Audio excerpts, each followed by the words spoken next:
नमस्कार साथियों। इतिहास लिखने के लिए कलम नहीं हौसलों की ज़रूरत होती है।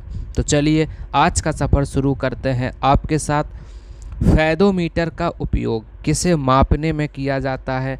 बताओ, फैदोमीटर का उपयोग किसे मापने में किया जाता है? तो समुद्र की गहराई, याद रखना आप, समुद्र की गहराई फैदोमीटर से मापी जाती है। बताइए, ट्रांसफार्मर किससे काम करता है?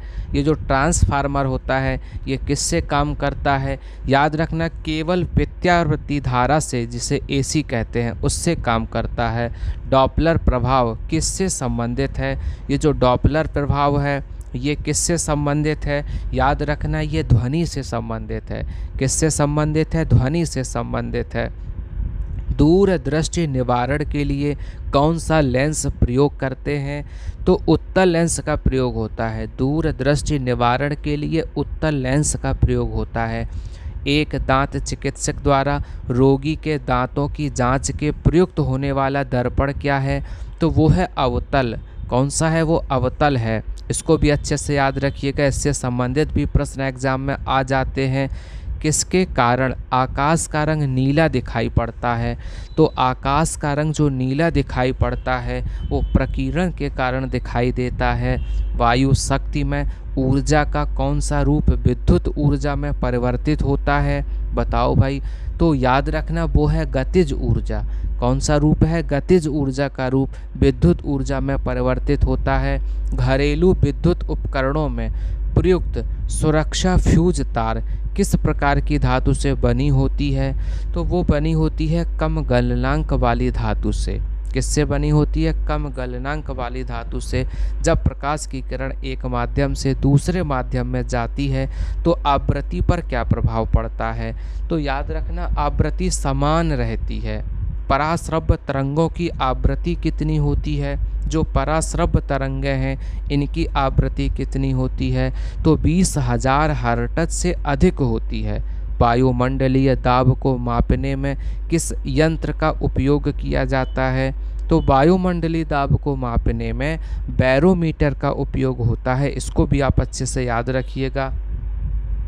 हाइड्रोजन बम किस सिद्धांत पर आधारित है? चलो इसका तो आंसर आप ही बताएंगे।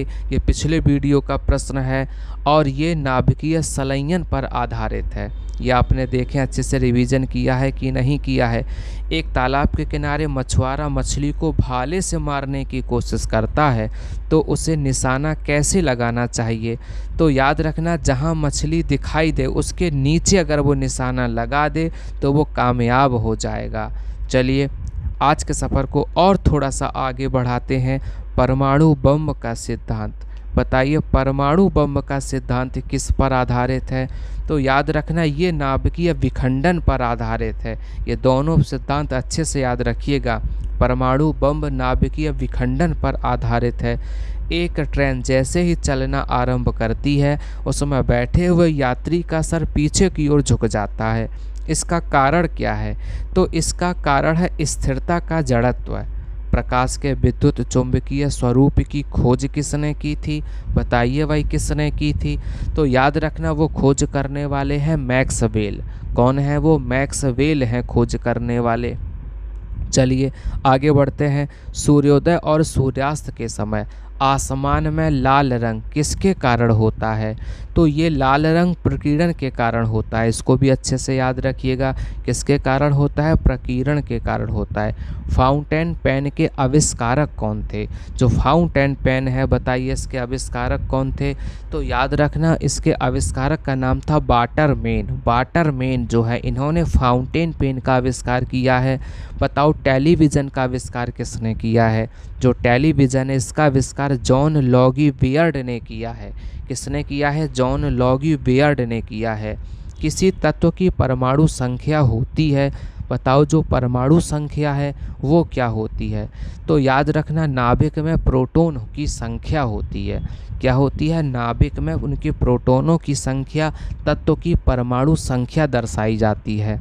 चलिए आज के प्रश्न सभी महत्वपूर्ण हैं, इनको भी अच्छे से याद रखना। आज के प्रश्न साइंस से संबंधित हैं। लेज़र का आविष्कार किसने किया?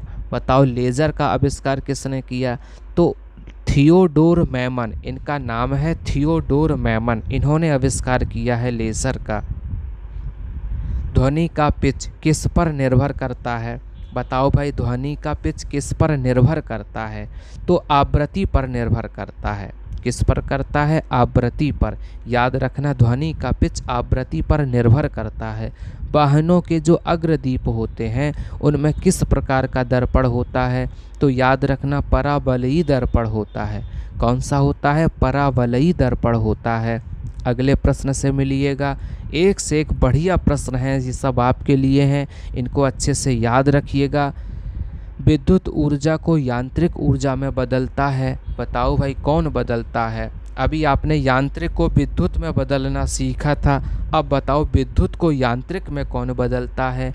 तो वो बदलने वाला है विद्युत मोटर। कौन है? विद्युत मोटर है। किसके कारण? गर्मी के दिनों के दौरान मिट्टी के बर्तन में रखा पानी ठंडा हो जाता है, तो बाष्पीकरण के कारण। किसके कारण? बाष्पीकरण के कारण।